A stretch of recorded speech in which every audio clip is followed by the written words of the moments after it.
Welcome back. You're watching Today, and Hindus are celebrating Diwali tomorrow. Now, it's the festival of lights and usually culminates with fireworks. The National Council of SPCAs is urging people to think about pets before lighting up those noisy crackers. Pets and their owners usually face fireworks anxiety and stress in this period. And these days, silent but colourful fireworks are available on the market. Let's unpack this with Jacques Peacock from the NSPCA about pet safety and, of course, the legal options that their owners would have in this time. Thank you very much for your time this afternoon. And I suppose ideally we would like to have no fireworks in this period, but it does happen, and some communities still celebrate with fireworks this particular festival of lights. But tell us, what does the Explosive Act tell us about what options are there that are available to people that have pets? Good afternoon, and thank you so much for having us. I think important in terms of the Explosives Act is that you actually need a permit to discharge fireworks. So a lot of the individual random fireworks displays that we see right across the country are often bought illegally and set off illegally. The Explosives Act is enforced by the South African Police Service, and therefore we always encourage people to report the unlawful discharge of fireworks. Unfortunately, the SPCA is not mandated to enforce the Explosives Act, and we many times get members of the public who are extremely angry and disappointed with us if they phone the SPCA and we say we can do nothing about fireworks. Yeah. You should contact your local law enforcement or the South African Police Service for recourse. Yeah, I mean, that's quite unfortunate, because I suppose there's also then a lack of education when it comes to that particular act and the avenues that a resident can have. What about the instant where you get a dog that is deeply traumatized by the noise and perhaps escapes from its home? What in that instance would the SPCA do there when it comes to lost animals?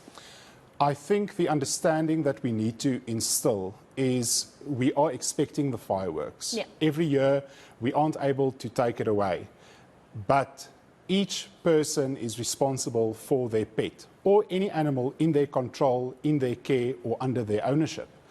And that is what is really important. So if you expect fireworks, it's your responsibility to ensure that your pet is safe, that your pet is as calm as possible. For example, if you know that your dog is extremely reactive, and we know that all animals are extremely sensitive to the loud bangs and to the flashing lights, if you know that your animal is reactive, you need to take proactive steps in order to ensure that your animal is safe from harm. What are some of those proactive steps? I mean, I'm a first-time a furry baby owner, if you will, and I have not had the instance of Diwali in my time with my pet. So as a pet parent who's looking out for these fireworks and the flashing lights, what are those preemptive measures that one would need to take? I think first and foremost is to bring your pets indoors. If you don't, now would be the time to bring them indoors. Bring them in a more secluded area of your home with higher windows, such as your kitchen, so they aren't able to at least try and escape and hurt themselves. If your animal is conditioned to a certain sound of noise, you get people who have the news channel on the entire day. Yeah. Their dog is conditioned to the sound of news. Some people listen to radio the entire day.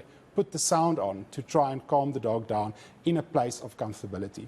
We need to remember that your pet looks to you for safety and comfort. You are their family. On the other hand, it's not only the pets who suffer, unfortunately. Down the road, we've got animals in the zoo. It's an extremely populated area, and no doubt there will be fireworks. We think of people who operate horse stables.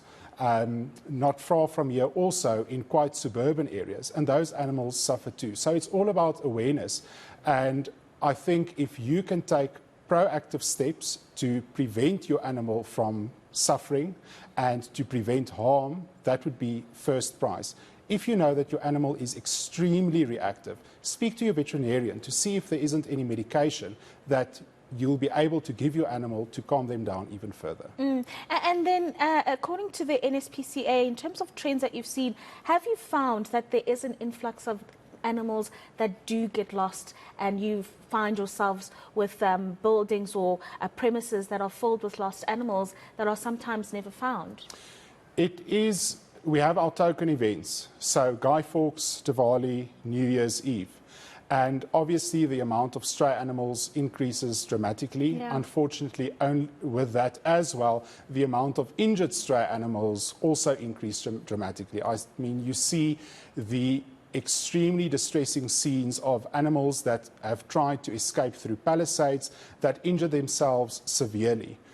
So yes, there is definitely an increase, and SPCAs across the country remain on high alert. All SPCAs has someone on duty 24/7 in case of emergency or any cruelty. And the details of those SPCAs are available on our website as the National Council. And we really urge to the public that if you see an animal in distress, phone the SPCA. That is the least that you can do to assist that animal. Yeah, and then finally, we do know that it's not an organisation that's funded quite well by government and relies on the support of communities around. How do people then contribute so that those animals that are found are as comfortable as they can be in the different SPCAs? We rely solely on donations from the public. Yeah. And for the National Council, you can visit our website at nspca.co.za.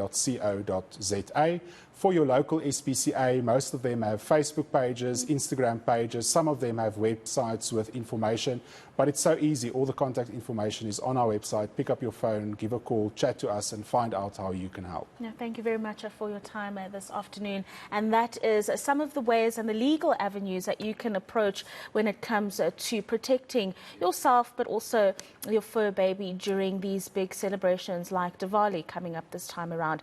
And that is, of course, information from Jacques Peacock, who joins us from the NSPCA this afternoon.